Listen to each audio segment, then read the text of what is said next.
എല്ലാവർക്കും റമദാൻ മുബാറക്. ഇന്ന് ഞാൻ അത്താഴത്തിന് തയ്യാറാക്കുന്നത് വീട്ടിൽ തന്നെ വറുത്തു പൊടിച്ച മസാല കൊണ്ടുണ്ടാക്കിയ നാടൻ കറിയാണ്.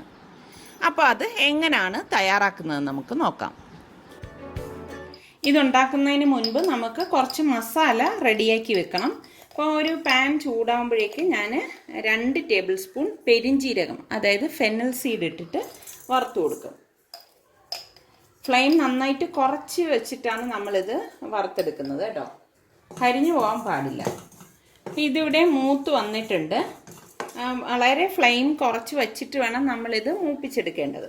ഞാൻ ഈ ഗ്യാസ് ഓഫ് ചെയ്തിട്ട് ഇതൊരു പാത്രത്തിലേക്ക് മാറ്റുവാണ്. നന്നായിട്ട് തണുത്ത ശേഷം നമ്മളിത് പൊടിച്ചെടുക്കും. ഇതുപോലെ മൂത്ത് വരണം, നല്ല ഒരു മണം വരും ഇത് മൂത്ത് വരുമ്പോഴേക്ക്.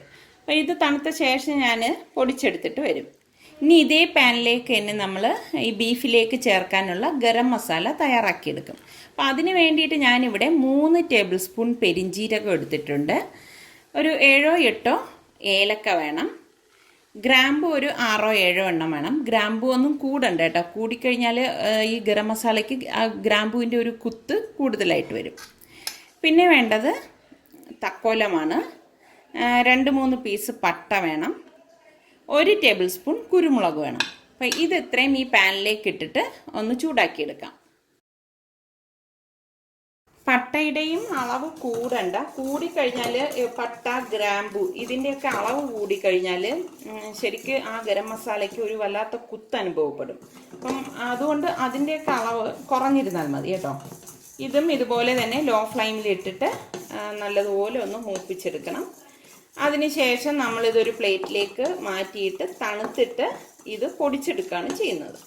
ഇതിവിടെ മൂത്ത് വന്നിട്ടുണ്ട്.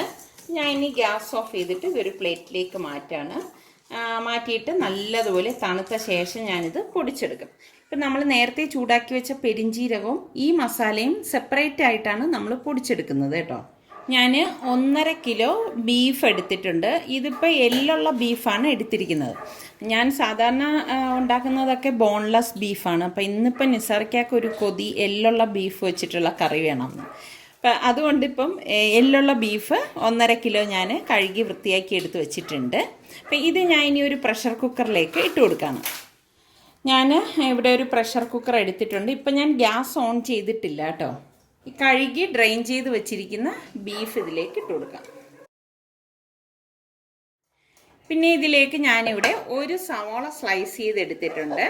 1.5 table spoon ginger garlic paste. ഇത് ഞാൻ ഫ്രീസറിൽ വെച്ച് സെറ്റ് ചെയ്തെടുത്ത ജിഞ്ചർ ഗാർലിക് പേസ്റ്റ് ആയിട്ടാണ് ഇങ്ങനെ ഇരിക്കുന്നത്. അപ്പോൾ നമ്മൾ ഇതിൽ ഇട്ട് കഴിഞ്ഞ് അതൊന്ന് ചൂടുകൊള്ളുമ്പോൾ പെട്ടെന്ന് തന്നെ മെൽറ്റ് ആയിക്കോളും. അതുകൊണ്ട് അത് പ്രശ്നമല്ല. പിന്നെ 2 പച്ചമുളക്. ഈ ജിഞ്ചർ ഗാർലിക് പേസ്റ്റ് ഉണ്ടാക്കുന്നതിൻ്റെ വീഡിയോ ഞാൻ ഇതിനു മുൻപ് അപ്ലോഡ് ചെയ്തിട്ടുണ്ടായിരുന്നു. അതിൻ്റെ ലിങ്ക് ഇതിൻ്റെ ഡിസ്ക്രിപ്ഷൻ ബോക്സിൽ കൊടുത്തിരിക്കാം. നിങ്ങൾക്ക് താല്പര്യമാണെങ്കിൽ അത് നോക്കി ഉണ്ടാക്കാവുന്നതാണ്. ഞാൻ ഈ സവാളയും ജിഞ്ചർ ഗാർലിക് പേസ്റ്റും പച്ചമുളകും ഇതിലേക്ക് ഇട്ട് കൊടുക്കുകയാണ്. ഇനി ഇതിലേക്ക് ഞാൻ 1.5 table spoon Kashmiri red chilli പൗഡറും 1 ടേബിൾ സ്പൂൺ മല്ലിപ്പൊടിയും 1/2 ടേബിൾ സ്പൂൺ മഞ്ഞൾപ്പൊടിയും 1/4 ടീസ്പൂൺ നമ്മൾ പൊടിച്ചെടുത്ത പെരിഞ്ജീരകത്തിൻ്റെ പൊടിയില്ലേ, ആ പൊടിയാണിത്. അതും ഇതിലേക്ക് ഇട്ട് കൊടുക്കാം. ഇതോടൊപ്പം തന്നെ നമ്മളിപ്പോൾ പൊടിച്ചെടുത്ത ഗരം മസാല പൊടി ഉണ്ടല്ലോ, ആ ഗരം മസാല പൊടി ഒരു 1/2 ടീസ്പൂൺ ഇട്ട് കൊടുക്കാം. ഇതിലേക്കിനി പാകത്തിനുള്ള ഉപ്പിട്ട് കൊടുക്കണം. കൈകൊണ്ട് നന്നായിട്ടൊന്ന് മിക്സ് ചെയ്ത് കൊടുക്കാം. മസാലയൊക്കെ എല്ലായിടത്തും പിടിക്കത്തക്ക രീതിയിൽ നമ്മളിതൊന്ന് മിക്സ് ചെയ്ത് കൊടുക്കണം.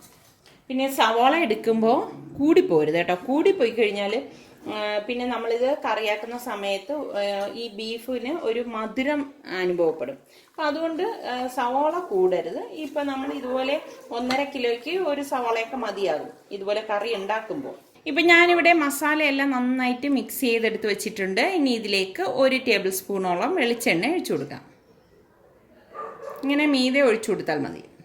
ഇനി നമ്മളിതിലേക്ക് മെയിനായിട്ടുള്ള ഒരു സാധനം ചേർക്കും, കറിവേപ്പില. ഞാനിവിടെ ഒരു 3 തണ്ടോളം കറിവേപ്പിലയിലേക്ക് ഇട്ട് കൊടുക്കാം. കറിവേപ്പിലയൊക്കെ ഇടുമ്പോഴാണ് ശരിക്കും നല്ല ഒരു ടേസ്റ്റും മണവും ഒക്കെ കിട്ടുന്നത്.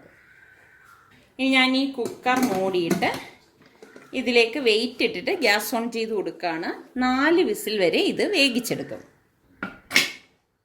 പിന്നെ ഇത് നമ്മൾ 4 വിസിൽ കേൾക്കുമ്പോൾ നല്ലതുപോലെ വേഗത്തില്ല കേട്ടോ, കുറച്ചുകൂടി വേകാൻ ബാക്കിയുണ്ടാവും. അപ്പം ബാക്കിയുള്ളത് നമ്മൾ ഇത് കറിയാക്കുന്ന സമയത്താണ് വേവിച്ചെടുക്കുന്നത്. പിന്നെ നിങ്ങളുടെ കുക്കറിനെയൊക്കെ ഡിപ്പെൻഡ് ചെയ്തിരിക്കും ബീഫ് വേകുന്നതിൻ്റെ ആ ഒരു പരുവം. അത് നിങ്ങളൊന്ന് നോക്കിയാൽ മതി കേട്ടോ. പിന്നെ ഇപ്പോൾ 4 വിസിൽ കേട്ട് കഴിയുമ്പോഴേക്കും ഞാൻ ഗ്യാസ് ഓഫ് ചെയ്യത്തേ ഉള്ളൂ. ഇപ്പോൾ ഇത് 4 വിസിൽ കേട്ടിട്ട് ഞാൻ ഗ്യാസ് ഓഫ് ചെയ്തിട്ടുണ്ടായിരുന്നു. ഇതിനുള്ളിലെ സ്റ്റീമൊക്കെ പോയിട്ടുണ്ട്. ഞാൻ ഇനി കുക്കറൊന്ന് ഓപ്പൺ ചെയ്ത് നോക്കുകയാണ്. അപ്പോൾ ഇതിപ്പം ഇവിടെ പാകത്തിന് വെന്ത് വന്നിട്ടുണ്ട് കേട്ടോ. അപ്പം ഇനി ഇത് ബാക്കി വേകുന്നത് ഇനി നമ്മൾ മസാല തയ്യാറാക്കുന്നതിലേക്ക് ഇട്ടിട്ടാണ്. അപ്പോൾ അതേ കണ്ടോ, കറക്റ്റിനുള്ള പരുവത്തിനുള്ള ചാറും ഒക്കെ വന്നിട്ടുണ്ട്. ഞാൻ ഒട്ടും വെള്ളം ചേർത്തിട്ടില്ലായിരുന്നു. അത് ഞാൻ പറയാൻ വിട്ടുപോയി. നമ്മൾ മിക്സ് ചെയ്യുമ്പോഴേക്ക് ഒട്ടും വെള്ളം ചേർക്കരുത് കേട്ടോ. വെള്ളം ചേർക്കാതെ തന്നെ ബീഫിൽ നിന്ന് ഊറി വന്ന ചാറാണ് ഇത്, കണ്ടോ. അപ്പം ഇത് ഇത്രയും മതിയാകും. അപ്പം ഇനി ഇത് മാറ്റി വെച്ചിട്ട് നമുക്ക് ഇനി എങ്ങനെയാണ് അടുത്ത ഇതിൻ്റെ മസാല തയ്യാറാക്കുന്നതെന്ന് നോക്കാം. അപ്പോൾ ഇത് ഉണ്ടാക്കാൻ വേണ്ടിയിട്ട് ഞാനിവിടെ ഒരു കടായി ഗ്യാസിൽ വെച്ചിട്ട് ഗ്യാസ് ഓൺ ചെയ്ത് കൊടുത്തിട്ടുണ്ട്. ഇതൊരു സ്റ്റീലിൻ്റെ കടായിയാണ് കേട്ടോ. പാൻ ഇവിടെ ചൂടാവുമ്പോഴേക്ക് ഞാൻ ഇതിലേക്ക് 2 ടേബിൾ സ്പൂൺ വെളിച്ചെണ്ണ ഒഴിച്ചു കൊടുക്കുകയാണ്. ഇത് മേയറിൻ്റെ തന്നെ സെലക്ട് എന്ന് പറയുന്ന ഒരു വോക്ക് പാനാണ് കേട്ടോ. ശരിക്കും ഇത് സ്റ്റെയിൻലെസ് സ്റ്റീലാണ്. ഇപ്പോൾ ഇതിൻ്റെ ഹാൻഡിലാണെങ്കിൽ നല്ല ഉപയോഗിക്കാൻ നല്ല പറ്റിയതാണ്. കാരണം ഇത് സ്റ്റെയിൻലെസ് സ്റ്റീലാണെങ്കിലും ഇതിൻ്റെ അടിയിലൊരു ബീഡിങ് ഉണ്ട്. അപ്പം നമുക്ക് ഈ 2 കാതുണ്ടല്ലോ, ഈസി ആയിട്ട് നമുക്ക് ഇങ്ങനെ എടുക്കാൻ പറ്റും. അല്ലാതെ നമ്മുടെ കയ്യിലേക്ക് ഇത് ചൂട് പിടിക്കത്തൊന്നുമില്ല. എണ്ണ ഇവിടെ ചൂടായിട്ടുണ്ട്. ഞാനിവിടെ 2 സവാള സ്ലൈസ് ചെയ്തെടുത്തിട്ടുണ്ട്. അതുപോലെ തന്നെ ഏകദേശം 1.5 ടേബിൾ സ്പൂൺ ഇഞ്ചി ഇതുപോലെ നീളത്തിൽ അരിഞ്ഞെടുത്ത് വെച്ചിട്ടുണ്ട്. 2 പച്ചമുളക് എടുത്തിട്ടുണ്ട്. പച്ചമുളക് ഞാൻ അതിൻ്റെ ഞെട്ടൊന്നും കളയത്തില്ല. നന്നായിട്ട് കഴുകിയിട്ട് ഇത് കീറൊന്നുമില്ല. അല്ലാതെ തന്നെ ഇതിലേക്ക് ഇട്ടിട്ട് വഴറ്റി കൊടുക്കാം.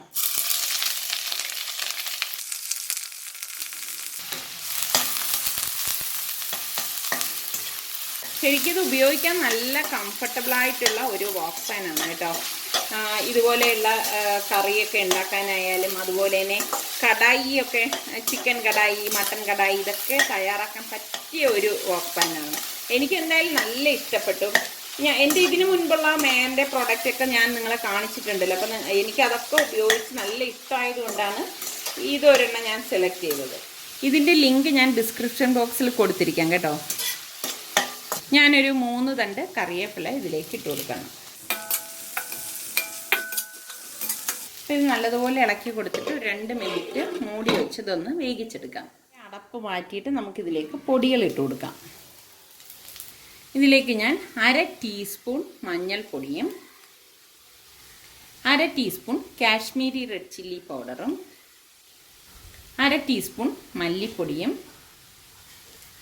നമ്മൾ പൊടിച്ചെടുത്ത പെരിഞ്ജീരകത്തിൻ്റെ പൊടിയില്ലേ, ഫെനൽ സീഡിൻ്റെ പൗഡർ, അതൊരു 1/2 ടീസ്പൂൺ.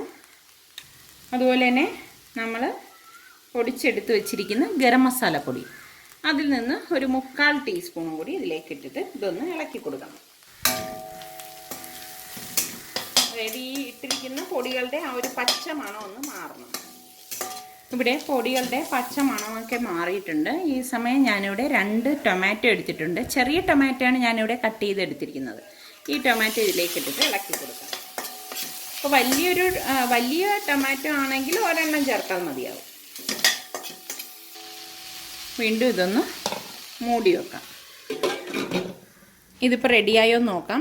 പിന്നെ ഇതിൻ്റെ അടപ്പിലെ ഈ ഒരു ഹാൻഡിലിനും പ്രത്യേകതയുണ്ട്. ഇപ്പം നമുക്ക് സാധാരണഗതിയിലുള്ള സ്റ്റീൽ പാത്രത്തിൻ്റെ ആണെങ്കിൽ നമുക്ക് പിടിക്കാൻ പറ്റത്തില്ല. ഇത് പക്ഷേ അങ്ങനെയല്ല. ഇതിൻ്റെ അടിയിൽ കണ്ടോ ഇങ്ങനെ ഒരു ബീഡിങ് ഉള്ളതുകൊണ്ട് ഈസി ആയിട്ട് നമുക്ക് ചൂട് ഉണ്ടെങ്കിലും ഇങ്ങനെ തന്നെ എടുക്കാൻ സാധിക്കും. ഞാൻ കാണിച്ചിട്ട് ഇത്രയും ചൂടത്ത് നമുക്ക് ഈസി ആയിട്ട് എടുക്കാൻ പറ്റും.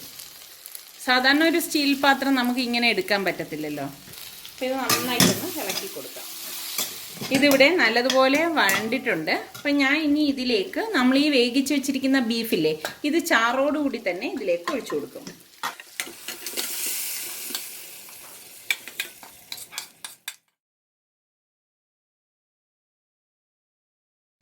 ഇതിപ്പം ഞാനിവിടെ നന്നായിട്ട് ഇളക്കി മിക്സ് ചെയ്തിട്ടുണ്ട്. ഞാൻ ഈ പാത്രം മൂടി വെച്ചിട്ട് ഒരു 10 മിനിറ്റ് മീഡിയം ഫ്ലെയിമിൽ വെച്ചിട്ട് ഇതൊന്ന് വേവിച്ചെടുക്കും. 10 മിനിറ്റ് മതിയാവും, കാരണം കുക്കറിൽ കിടന്ന് ഇത് വെന്തിട്ടുണ്ടല്ലോ. അപ്പോൾ ഇതൊരു ഇതുപോലെ തന്നെ നല്ല കുറുകിയിരിക്കും, മസാലയായിട്ടൊക്കെ കുറുകിയിരിക്കും. അങ്ങനെ ഒരുപാട് വെള്ളമൊന്നും ഒഴിച്ച് ഞാനിത് ലൂസാക്കത്തില്ല. ഇതിപ്പോൾ ഇവിടെ ഒരു 5 മിനിറ്റ് ആയിട്ടുണ്ട്. കണ്ടോ, കറി നല്ല തിളച്ച് വന്നിട്ടുണ്ട്. നല്ല ഒരു കളറാണ് കേട്ടോ. കറി ഗ്രേവിയൊക്കെ പാകത്തിനായിട്ടുണ്ട്. ശരിക്കിത് ചപ്പാത്തി, പൊറോട്ട, നാൻ, അപ്പം, ഇടിയപ്പം, ഇതിൻ്റെ കൂടെയൊക്കെ കഴിക്കാൻ പറ്റിയ അടിപൊളി കറിയാണ് കേട്ടോ. അപ്പോൾ കണ്ടോ, ഇതിവിടെ പാകത്തിന് വെന്ത് വന്നിട്ടുണ്ട്. അപ്പം നിങ്ങൾ എല്ലാവരും ഇതൊന്ന് ട്രൈ ചെയ്ത് നോക്കണം. ട്രൈ ചെയ്ത് നോക്കിയിട്ട് നിങ്ങൾക്കിത് ഇഷ്ടമാണെങ്കിൽ ഇതിൻ്റെ ലിങ്ക് നിങ്ങളുടെ കൂട്ടുകാർക്കൊക്കെ ഷെയർ ചെയ്യണം കേട്ടോ. ഇപ്പം നിങ്ങൾ ഷെയർ ചെയ്യുന്ന കാര്യത്തിൽ കുറച്ച് പിശുക്ക് കാണിക്കുന്നില്ലയോ എന്ന് എനിക്കൊരു തോന്നൽ. അപ്പോൾ നിങ്ങൾക്ക് ഇഷ്ടമാണെങ്കിൽ തീർച്ചയായിട്ടും ഇതിൻ്റെ ലിങ്ക് ഒന്ന് ഷെയർ ചെയ്യണം. പിന്നെ അതുപോലെ തന്നെ നമ്മുടെ സലു കിച്ചൻ സബ്സ്ക്രൈബ് ചെയ്തിട്ടില്ലാത്തവരുണ്ടെങ്കിൽ ഈസി റെസിപ്പികൾക്കായി സലു കിച്ചൻ സബ്സ്ക്രൈബ് ചെയ്യുമല്ലോ അല്ലേ. ഞാൻ പറഞ്ഞല്ലോ, നിങ്ങളിത് ഉണ്ടാക്കി നോക്കി നിങ്ങൾക്ക് ഇഷ്ടമാണെങ്കിൽ മാത്രം നിങ്ങളിതൊക്കെ ചെയ്താൽ മതി. അപ്പം ഞാൻ ഇനി ഇത് ഗ്യാസ് ഓഫ് ചെയ്ത് കൊടുക്കുകയാണ്. അപ്പം ഞാൻ ഇതിൻ്റെ ഒപ്പം കഴിക്കാനായിട്ട് ഇന്ന് ചപ്പാത്തിയാണ് തയ്യാറാക്കുന്നത്. സാറിക്കാക്ക് ഈ പറഞ്ഞ മാതിരി ചില ദിവസങ്ങളിൽ ചില കൊതി വരും. ഇന്നിപ്പോൾ ഇതുപോലെ ബീഫ് എല്ലുള്ള കറിയും വേണം, ചപ്പാത്തിയും വേണം എന്നാണ് പറഞ്ഞിരിക്കുന്നത്.